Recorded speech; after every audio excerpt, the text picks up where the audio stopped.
আসসালামু আলাইকুম ওয়া রাহমাতুল্লাহি ওয়া বারাকাতুহু। হামিদা ওয়া মুসাল্লি ওয়া মুসাল্লিমা আম্মা বা'দ ফাআউযু বিল্লাহি মিনাশ শাইতানির রাজীম। বিসমিল্লাহির রহমানির রহিম। হুয়াল্লাযী আরসালা রাসূলাহু বিল হুদা ওয়া দীনিল হক্কি লিইয়ুযহিরাহু আলাদ দীনি কুল্লিহি। সাদাকাল্লাহুল আলিয়্যুল আযীম। বাংলাদেশ খেলাফত ছাত্র মজলিস ঢাকা মহানগর পশ্চিমের উদ্যোগে আয়োজিত আজকের এই কৃতি শিক্ষার্থী সংবর্ধনায় উপস্থিত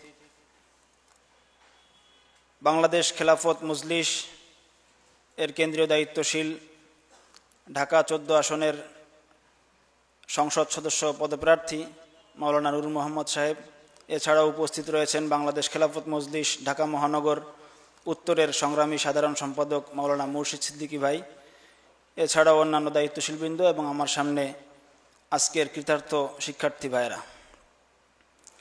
এখানে যাদেরকে কৃতি শিক্ষার্থী সংবর্ধনা আয়োজনে উপস্থিত করা হয়েছে বা আমরা আজকে পুরস্কার নিব, সবাই কওমি মাদ্রাসার।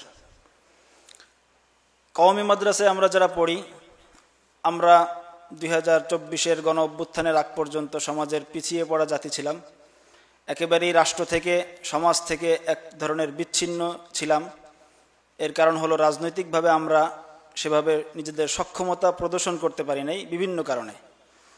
এখন আমাদের জাতীয় রাজনীতি, সামাজিক প্রেক্ষাপটে নিজেদের অংশগ্রহণের ব্যাপক সুযোগ এসেছে। এই কারণে আমরা মূলধারায় ফিরে আসতেছি। এই মূলধারায় ফিরে আসতে গিয়ে এবং রাজনৈতিক প্রভাব প্রতিপত্তি যখন আমাদের সৃষ্টি হবে বা রাজনৈতিক কাজে আমরা বেশি অংশগ্রহণ করব, তখন আমাদের দৃষ্টিভঙ্গিগত এবং দর্শনগত কিছু বিষয় সবসময় মাথায় রাখতে হবে। আমরা কওমি মাদ্রাসায় পড়ি। সাধারণভাবে দেখা যায় যারা কওমি মাদ্রাসায় পড়ে, কওমি মাদ্রাসা থেকে বের হয়ে যারা আলেম হই, আমরা সমাজে দিনের মেহনত করি, আমাদের আর্থিক সংকট থাকে, আমাদের সমাজের মধ্যে ক্ষমতা, প্রভাব, দাপট, অর্থনৈতিক সক্ষমতা অনেক কম থাকে।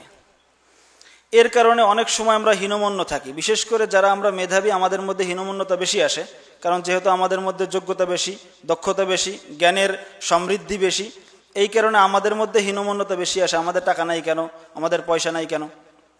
বলেন তো, আমরা কার ওয়ারিস? আমরা হলাম নবীজি সাল্লাল্লাহু আলাইহি ওয়াসাল্লামের ওয়ারিস, রসুলগণের ওয়ারিস। কোন রসুলগণ দুনিয়ার বাহ্যিক দৃষ্টিকোণ থেকে ধনী ছিলেন? এমনি আল গিনা গিনান নাফস, সেই হিসেবে হাদিসের ভাষ্য অনুযায়ী আমরাই তো মূল ধনী।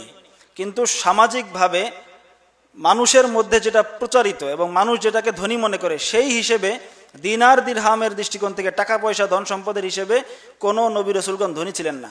এবং আপনাদেরকে ওয়ারিস বানানো হয়েছে, ইলমের ওয়ারিস, দিনার দিরহামের ওয়ারিস বানানো হয় নাই। এই জন্য আপনি যতই চেষ্টা করেন, আপনি সেই পরিমাণ ধনী হইতে পারবেন না যেটা সাধারণ মানুষ হইতে পারে। এই জন্য যেটা আমাদেরকে দেওয়াই হয় নাই, যার উত্তরাধিকারী আমাদেরকে বানানো হয় নাই সম্পদের, সেই সম্পদের জন্য বেশি আমাদের আফসোস করে লাভ নাই। হ্যাঁ, আলহামদুলিল্লাহ অনেকেই ব্যবসা করতেছেন, আমাদের মধ্যে অনেকে টাকা পয়সার মালিক হচ্ছেন, কিন্তু সাধারণ মানুষ যেই পরিমাণ টাকা পয়সার মালিক হয়, সেই হিসেবে গড় হিসাব করলে আমরা গরিবই। এই জন্য এই গরিবের মধ্যে, এই দারিদ্রতার মধ্যেই নিজেদের ফকর রাখতে হবে, নিজেদের গর্ব রাখতে হবে। আরেকটা কথা বলি, আমরা যেহেতু দিনের পথে থাকি এবং দিনের মেহনত আমরা করি, আল্লাহ তাআলা কোরআনে বলছেন, ইন্নামা সাদাকাতুল লিল ফুকারাইল্লাযীনা উহসিরু। সাদাকা এটা হচ্ছে ফকিরদের জন্য। কোন ফকির? উহসিরু ফি সাবিলিল্লাহ, যারা আল্লাহর রাস্তায় নিজেদেরকে সীমাবদ্ধ করেছে। আসলে ইহসারের অর্থ কি? ইহসারের অর্থ তো বাধাগ্রস্ত হওয়া। আরো কোরআনে অনেক জায়গায় এই ইহসার শব্দ এসেছে, সব জায়গায় বাধাগ্রস্ত হওয়া। তা আসলে এইখানে বাধাগ্রস্তের কি বিষয় হলো? এখানে হচ্ছে দিনের কাজ করতে গিয়ে, আল্লাহর রাস্তায় কাজ করতে গিয়ে তারা রিজিকের পথ থেকে, ইনকামের পথ থেকে বাধাগ্রস্ত হচ্ছে।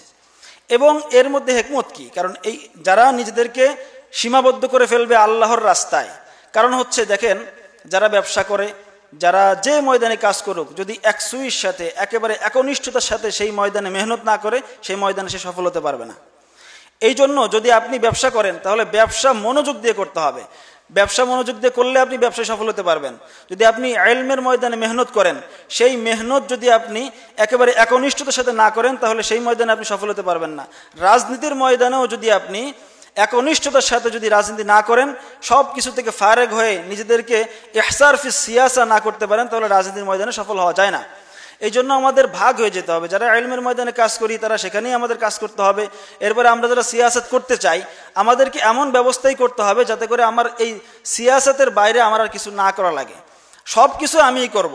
আমি উলামা ফাউন্ডেশনের সভাপতি, আমি আবার সামাজিক সংগঠনের সভাপতি, আমি সিয়াসতেরও সভাপতি, আমি মাদ্রাসারও মুহতামিম, এই সব কিছু দিয়ে আসলে কোশ্চিনকালও একেবারে ভালো কোনো কাজ হবে না। সর্বশেষ আর একটা কথা বলি যে আসলে এই সমাজের মধ্যে আমাদের প্রভাব কিভাবে সৃষ্টি করতে হবে। সমাজের প্রভাব থেকে দুই রকমের, একটা হচ্ছে রাজনৈতিক প্রভাব, যেটা রাষ্ট্র কাঠামোর মাধ্যমে এবং প্রশাসনিক কাঠামোর মাধ্যমে সমাজের মধ্যে তৈরি হয়। আর একটা হচ্ছে আভ্যন্তরীণ প্রভাব। এই আভ্যন্তরীণ প্রভাবটা মূলত জ্ঞানের মাধ্যমে তৈরি হয়। আপনি রাজনৈতিক শক্তি যেটা, রাজনৈতিক প্রভাব যেটা, এটার মাধ্যমে আপনি কোনো কিছু দমন করতে পারবেন, কোনো কিছু সৃষ্টি করতে পারবেন, কিন্তু সত্য নির্মাণ করতে পারবেন না। সত্য নির্মাণ করতে হলে আপনার অবশ্যই জ্ঞানের শক্তি অর্জন করতে হবে, জ্ঞানের ময়দানে প্রভাব তৈরি করতে হবে, নৈতিক আদর্শিক ভিত্তি তৈরি করতে হবে। আর বর্তমান যেই পরিবেশ, এই পরিবেশের রাজনৈতিক যে প্রভাবটা, এটা গণতান্ত্রিক দল যেভাবে করে আমরা সেভাবে করতে পারবো না।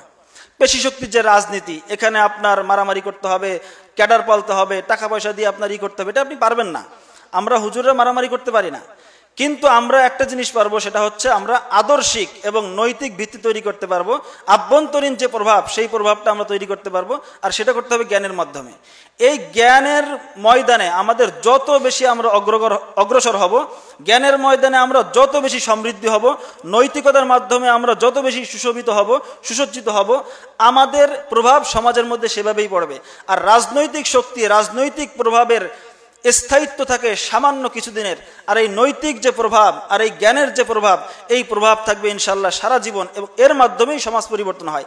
ইমাম গাজালি সমাজের মধ্যে যে প্রভাব সৃষ্টি করেছেন, হাসানুল বান্না রহমতুল্লাহ আলাই সমাজের মধ্যে যেই প্রভাব সৃষ্টি করেছেন, আবুল হাসান আলী নদবী রহমতুল্লাহ আলাই উনি যেই প্রভাব সৃষ্টি করেছেন, এরপরে সৈয়দ কুতুব যেই প্রভাব সৃষ্টি করেছেন, এভাবে আমাদের যারা জ্ঞানের ময়দানে কাজ করেছেন তারা যেভাবে সমাজের মধ্যে প্রভাব সৃষ্টি করেছেন, পুরো সমাজের চিত্র পরিবর্তন হয়ে গেছে। আমাদের এই বিষয়ে ফোকাস দিতে হবে। রাজনৈতিক এই ডামাডোলের মধ্যে, এরপরে নির্বাচনের এই ডঙ্কার মধ্যে যেন হারিয়ে না যায়। অবশ্যই আপনারা দেখবেন আপনাদের সাবেক যারা ছাত্র মজলিসে কাজ করতেন তারাও এখন রাজনীতির ময়দানে ব্যাপক সক্রিয়, তারা কাজ করবে, কিন্তু আপনাদের সহযোগিতা করবেন, কিন্তু আদর্শের জায়গা ঠিক রাখতে হবে। কোনোভাবেই যেন ওই নৈতিক ভিত্তি নষ্ট না হয়, কোনোভাবেই যেন জ্ঞানের ময়দান নষ্ট না হয়, কোনোভাবেই যেন আপনি যে জ্ঞান সমৃদ্ধ করতেছেন এটার মধ্যে যেন কোনো ধরনের সমস্যা তৈরি না হয়। এই জায়গাটা যদি আমরা নিশ্চিত করতে পারি, ইনশাআল্লাহ বাংলাদেশ খেলাফত ছাত্র মজলিস যেভাবে সামনে অগ্রসর হচ্ছে আলহামদুলিল্লাহ, এখান থেকে মেধাবী দায়িত্বশীল তৈরি হচ্ছে, এখান থেকে আদর্শিক দায়িত্বশীল তৈরি হচ্ছে, এখান থেকে চিন্তাশীল প্রজন্ম তৈরি হচ্ছে। এর মাধ্যমে ইনশাআল্লাহ আগামী দিনে বাংলাদেশ খেলাফত ছাত্র মজলিস সারা বাংলাদেশের ছাত্র সমাজের উপর নেতৃত্ব দিতে পারবে, এবং এখান থেকে যে নেতৃত্ব গড়ে উঠবে সেই নেতৃত্ব আগামী জাতীয় রাজনীতিতেও প্রভাবক শক্তি হিসেবে ভূমিকা পালন করবে। সেই আশাবাদ ব্যক্ত করে আমার বক্তব্য শেষ করছি। আমা আলাইনা ইল্লাল বালাগ।